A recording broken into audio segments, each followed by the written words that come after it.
ശ്രീ രാജേഷ്, ഒരു കമ്മ്യൂണിസ്റ്റ് സർക്കാരിന് മാത്രം സാധ്യമാകുന്ന നിലപാട് എന്ന നിലയിൽ പുരോഗമന സമൂഹം ഏറെ ചർച്ച ചെയ്ത വിശാല മനസ്സോടെ സ്വീകരിച്ച ശബരിമല യുവതീ പ്രവേശനത്തിലെ നിലപാടിൽ നിന്നും സർക്കാർ ഇപ്പോൾ യു ടേൺ അടിക്കാൻ കാരണം തെരഞ്ഞെടുപ്പല്ലാതെ മറ്റെന്താണ്?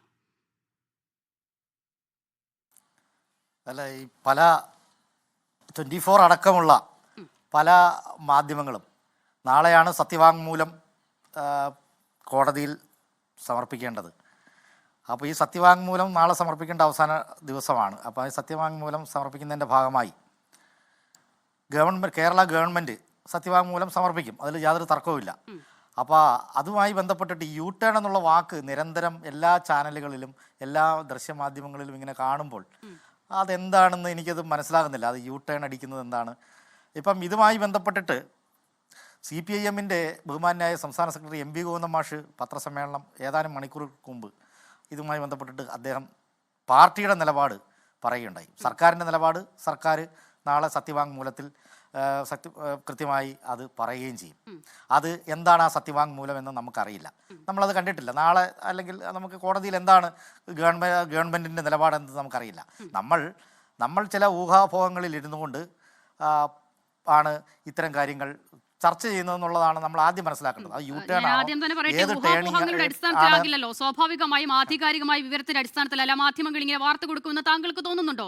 ശബരിമല യുവതീ പ്രവേശനവുമായി ബന്ധപ്പെട്ട് സർക്കാർ നാളെയാണ് സത്യവാങ്മൂലം സമർപ്പിക്കുന്നത്, ശരിയാണ്. നാളെ അത് സമർപ്പിക്കുന്നത് വരെ എന്താണ് അതിലെ കണ്ടന്റ് എന്നുള്ളത് പൂർണ്ണമായും ഈ ഘട്ടത്തിൽ എങ്ങനെ പറയാനാകും എന്നുള്ള താങ്കളുടെ ചോദ്യത്തെ ഞാൻ ബഹുമാനിക്കുകയും ചെയ്യുന്നു. പക്ഷേ ശബരിമല യുവതീ പ്രവേശനവുമായി ബന്ധപ്പെട്ട് CPIM-ന്റെയും സർക്കാരിന്റെയും ഇപ്പോഴത്തെ നിലപാട് എന്താണ്? അത് വിശദീകരിക്കാനാകുന്നുണ്ടോ അതുമായി ബന്ധപ്പെട്ട ആർക്കെങ്കിലും? ഗോവിന്ദൻ മാസ്റ്റർ എന്താണ് അതിൽ വ്യക്തത വരുത്തിയത്? താങ്കൾ പറഞ്ഞു, അദ്ദേഹം വ്യക്തമായി പറഞ്ഞു. എന്താണ് വിശ്വാസികൾക്കൊപ്പം എന്നതാണോ നിലപാട്? വിശ്വാസികൾക്കൊപ്പമാണ്. അന്നും ഇന്നും വിശ്വാസികൾക്കൊപ്പമാണ്. പക്ഷേ ഈ വിശ്വാസത്തിന്റെ പേരിൽ ഏതെങ്കിലും തരത്തിലുള്ള സാമുദായിക സംഘർഷങ്ങൾ ഉണ്ടാക്കാൻ ശ്രമിക്കുന്നവരെ പാർട്ടി എല്ലാ കാലത്തും വിശ്വാസികൾക്കൊപ്പം എന്നാണ് അദ്ദേഹം പറഞ്ഞത്, അല്ലേ? ശരിയല്ലേ? അങ്ങനെ തന്നെയാണ്, അത്തരം നിലപാടാണ് കൈക്കൊണ്ടിട്ടുള്ളത്. അത് കമ്മ്യൂണിസ്റ്റ് പാർട്ടിയെ LDF-നെ മനസ്സിലാക്കുന്ന എല്ലാവർക്കും അറിയാവുന്ന കാര്യമാണ്. സാധാരണ ഭൂരിഭാഗം വരുന്ന സാധാരണ വിശ്വാസികൾ LDF-നൊപ്പം തന്നെയാണ്, അതിലൊരു തർക്കമില്ല കേരളത്തിലെ. അപ്പം ഇപ്പം ഇതിൻ്റെ അകത്ത് നമ്മൾ കാണേണ്ട ഒരു കാര്യം, ഇതിൻ്റെ പേരിൽ ഈ ഒരു വിശ്വാസത്തിൻ്റെ പേരിൽ ഒരു സുവർണാവസരം, അതാണ് സുവർണാവസരമായി കണ്ട് സമൂഹത്തിൽ സാമുദായിക വർഗീയ സംഘർഷങ്ങളും രാഷ്ട്രീയ മുതലെടുപ്പ്, അതിൻ്റെ പേരിൽ വർഗീയ സംഘർഷത്തിൻ്റെ പേരിൽ രാഷ്ട്രീയ മുതലെടുപ്പ് നടത്തുന്ന ചില ശക്തികളുണ്ട്. ആ ശക്തികൾക്കെതിരെ കൃത്യമായ നിലപാട് സ്വീകരിക്കണമെങ്കിൽ എന്താണ് ആ വിഷയത്തിൽ സർക്കാരിന്റെ നിലപാടെന്ന് പറഞ്ഞാൽ തീരാവുന്ന പ്രശ്നമല്ലേ ഉള്ളൂ. അത് ശബരിമല യുവതീ പ്രവേശനവുമായി ബന്ധപ്പെട്ട വിഷയത്തിൽ നോക്കൂ, ശബരിമല യുവതീ പ്രവേശനത്തിൽ മുൻ നിലപാടിൽ, അതായത് യുവതികളെ പ്രവേശിപ്പിക്കാമെന്ന സുപ്രീം കോടതി നിലപാടിൽ സർക്കാർ ഉറച്ചു നിൽക്കുന്നുണ്ടോ ഇല്ലയോ? അത് പറഞ്ഞാൽ തീരാവുന്നതേ ഉള്ളൂ.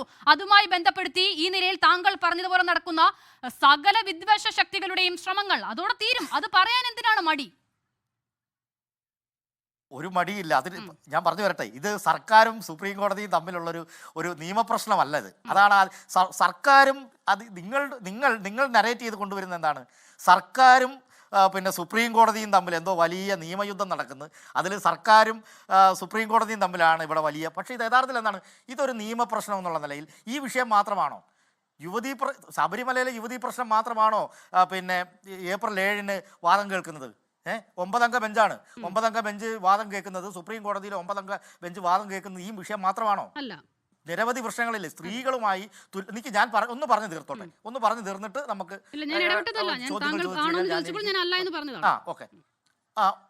ശരി. അപ്പം ഈ ഒരു കാര്യത്തിന് വേണ്ടിയാണ് യഥാർത്ഥത്തിൽ, അല്ലാതെ ശബരിമലയുടെ യുവതീ പ്രശ്നം മാത്രമല്ല ഇതിനകത്ത് വിഷയം.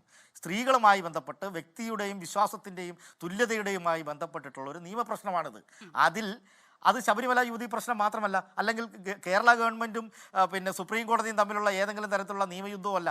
അപ്പം മുസ്ലിം സമുദായത്തിലെ ഒരു പ്രത്യേക സമുദായം, ഇപ്പം ദാവൂദി ബോറി എന്നൊക്കെ പറയുന്ന സമുദായത്തിലെ പരിച്ഛേദനവുമായി ബന്ധപ്പെട്ടിട്ടുള്ള ഒരു പ്രശ്നം. ഞാനൊരു കാര്യം ചോദിച്ചോട്ടെ ശ്രീ രാജേഷ്, നോക്കൂ, സർക്കാരും സുപ്രീം കോടതിയും തമ്മിലുള്ള നിയമയുദ്ധമാണ് ഇവിടെ നടക്കുന്നത് എന്നൊരു നെറേറ്റീവ് ആരും ഇവിടെ പറഞ്ഞിട്ടില്ല. ആ വാദം തന്നെ തെറ്റാണ്, ഒന്നാമത്തെ കാര്യം. 2, താങ്കൾ പറഞ്ഞതുപോലെ 9 അംഗ ബെഞ്ചിന് മുൻപിലുള്ളത് ശബരിമല മാത്രവുമല്ല. പക്ഷെ ഇപ്പോൾ താങ്കൾ വിശദീകരിച്ച മറ്റു കേസുകളിലടക്കം കേരളത്തിന്റെ രാഷ്ട്രീയ സാമൂഹിക കാഴ്ചപ്പാടിനെ ചുറ്റുപാടിനെ സ്വാധീനിക്കുന്ന മറ്റേത് കേസാണ് 9 അംഗ ബെഞ്ചിന്റെ മുന്നിലുള്ളത്? അത് ശബരിമല മാത്രമാണ്. അതിൽ സർക്കാരിന്റെ നിലപാട് എന്ത് എന്നറിയാനേ കേരളത്തിന് താല്പര്യമുള്ളൂ. മറ്റു വിഷയങ്ങളിൽ LDF സർക്കാരിന്റെ നിലപാട് എന്തിനാണ് അറിയേണ്ടത്? അല്ല ഉണ്ട് ഉണ്ട് ഉണ്ട് ഉണ്ട് ഉണ്ട് അത് ഞാൻ പറഞ്ഞു വരട്ടെ. അതിലെ പ്രധാനപ്പെട്ട ചില കാര്യങ്ങൾ പറഞ്ഞു വരട്ടെ. അതിൽ മുസ്ലിം സമുദായത്തിലെ സ്ത്രീകൾക്ക് പള്ളികളിൽ പ്രവേശിക്കുന്നതുമായി ബന്ധപ്പെട്ടിട്ടുള്ളൊരു പ്രശ്നമുണ്ട് അല്ലേ. അതുപോലെ തന്നെ അന്യമതസ്ഥരായ വിവാഹം കഴിക്കുന്ന പാഴ്സി സ്ത്രീകൾക്ക് പിതൃസ്വത്തിലുള്ള അവകാശം, ഇങ്ങനെയുള്ള പല വിഷയങ്ങളിലും ഇതോടെ തുല്യതയുടെയും ഒരു പ്രശ്നമുണ്ട്. പിന്നെ മതപരമായ സ്വാതന്ത്ര്യത്തിൻ്റെ ഒരു പ്രശ്നമുണ്ട്. ഈ രണ്ട് പ്രശ്നം, ഇത് ഭരണഘടനയുടെ 25-ാം അനുച്ഛേദവും 26-ാം അനുച്ഛേദവും തമ്മിലുള്ള വൈരുദ്ധ്യങ്ങൾ, അതിൽ വൈരുദ്ധ്യങ്ങളുണ്ടോ, അതിന് എങ്ങനെയാണ് ഈ കോൺട്രഡിക്റ്ററി അല്ലാത്ത രീതിയിൽ എങ്ങനെ സമീകരിച്ച് മുന്നോട്ട് പോകാം എന്നുള്ളതാണ് കോടതി പരിശോധിക്കാൻ പോകുന്നത്. അപ്പം ഈ ഒരു വിഷയത്തിൽ, ശബരിമല വിഷയത്തിലാണ് എന്ത് ചെയ്യുന്നത്, ഗവൺമെൻറ്റിനോട് സത്യവാങ്മൂലം ചോദിച്ചിരിക്കുന്നത്. അപ്പോൾ ശബരിമല വിഷയത്തിൽ ഗവൺമെൻറ് ഈ കാര്യത്തിൽ നിലവിലുള്ള, ഇപ്പം ഗോവിന്ദൻ മാഷ് പറഞ്ഞതാണ് എൻ്റെ ഏറ്റവും വലിയ കൃത്യമായ റെഫറൻസ് എന്ന് പറയുന്നത്, ഈ നിലവിലുള്ള സാമൂഹ്യ സാഹചര്യങ്ങളെ കണക്കിലെടുത്തുകൊണ്ട് എന്താണെന്നും ഉചിതമായ ഒരു സത്യവാങ്മൂലം കൊടുക്കും അല്ലേ. വളരെ പറ്റാത്തതാണ് പ്രശ്നം. അതാണ് ശ്രീ രാജേഷ്, ഞാനും ചോദിച്ചത് തന്നെയാണ്. സർക്കാർ എന്തായാലും സത്യവാങ്മൂലം കോടതി മാധ്യമങ്ങളോട് അല്ലേ, മാധ്യമങ്ങളോടല്ലോ പറയുന്നത്. നാളെ അപ്പോൾ ആ സത്യവാങ്മൂലത്തിൽ എന്താണ് പോകുന്നത് എന്നത് വിശദീകരിക്കാൻ സർക്കാരിന് ആകാത്തത് എന്തുകൊണ്ട്? മുൻപുതായിരുന്നില്ലല്ലോ നിലപാട്. അങ്ങനെയാണെങ്കിൽ ഓക്കെ, അങ്ങനെയായിരുന്നില്ല, അവിടെയാണ് പ്രശ്നം. ശരി, ഞാൻ മടങ്ങി വരാം താങ്കളിലേക്ക്. ഞാൻ ലോകത്തെവിടെയായാലും ഏത് സമയത്തും 24 വാർത്തകളും ഓഗ്മെന്റഡ് റിയാലിറ്റി പാക്കേജുകളും എക്സ്പ്ലെയിനറുകളും വിശദമായി കാണാൻ ഞങ്ങളുടെ യൂട്യൂബ് ചാനൽ നിങ്ങൾക്ക് സബ്സ്ക്രൈബ് ചെയ്യാം.